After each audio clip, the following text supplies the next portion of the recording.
کی سب سے بدترین الیکشن کروایا۔ میں سمجھتا ہوں کہ ہمارے جو کراچی سے جو ہمارا مینڈیٹ چوری ہوا ہے، پوری پنجاب میں جو پنجاب کی جو حکومت ہے وہ بھی جس طرح انہوں نے مینڈیٹ چوری کیا، اور ابھی یہ جو ہے نا چنگا مانگا انہوں نے لگایا ہوا ہے، تو ہم انشاءاللہ مقابلہ کریں گے، حالات کا مقابلہ کریں گے، پوری طرح عوام میں بھی جائیں گے اور سب سے قانونی جنگ بھی لڑیں گے۔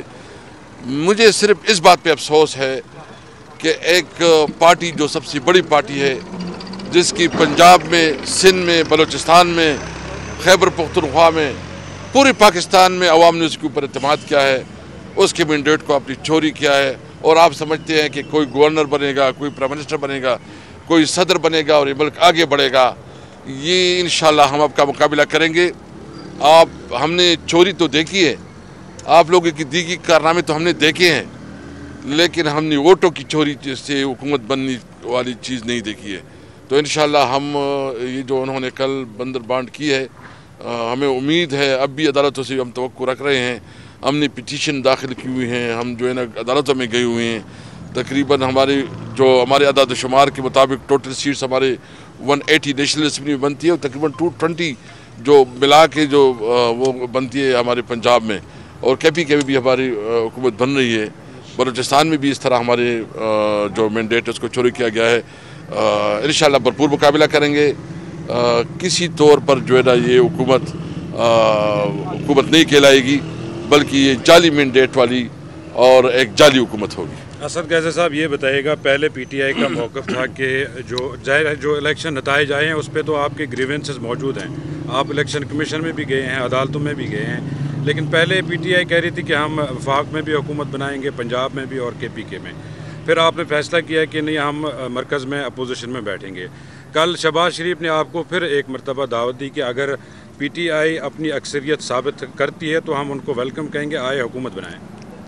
میں شہباز شریف صاحب سے پوچھنا چاہتا ہوں کہ اگر آپ کے اندر تھوڑی بھی وہ مورل جو آپ کے اندر کریکٹر ہونا، کم از کم آپ یہ تسلیم کریں کہ آپ نے شکست کھائی۔ جو آپ نے اپنے نمبر بھی بڑھائے ہیں، وہ کتنے نمبر ہیں؟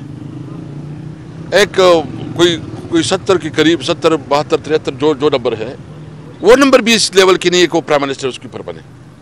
یعنی آپ اقلیت میں ہیں، آپ اکثریت میں نہیں ہیں، عوام نے آپ کو مینڈیٹ نہیں دیا ہے، اور جب عوام نے آپ کو مینڈیٹ نہیں دیا تو کس منہ سے آپ وزیر اعظم کہلائیں گے؟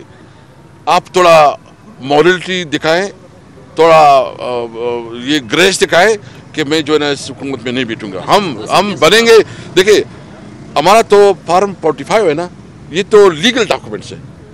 ابھی یہ کر رہے ہیں، کوشش کر رہے ہیں کہ کوئی جعلی فارم 45 بنا رہے ہیں اور ٹپے لگ رہے ہیں، وہاں پہ پتہ ہے سب کچھ ہو رہا ہے، لیکن اس کے باوجود جو فارم 45 ہے اس کے مطابق جو ہے نا، ہم نے تو سپریم کورٹ سے مطالبہ کیا تھا، اور اب بھی مطالبہ کر رہے ہیں کہ براہ کرم اس ملک پہ رحم کریں۔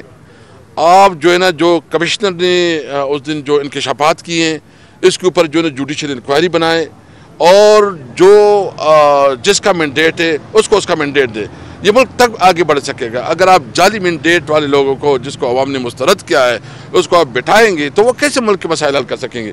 اس ملک کی ضرورت اس میں ہے کہ ملک قانون اور آئین کے مطابق چلے۔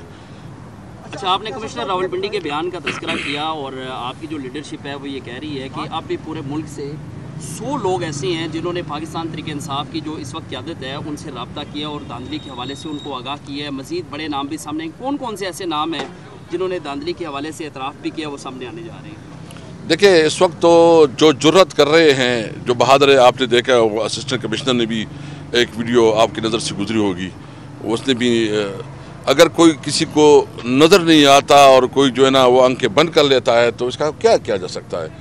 میں اس لیے عدلیہ سے مخاطب ہوں۔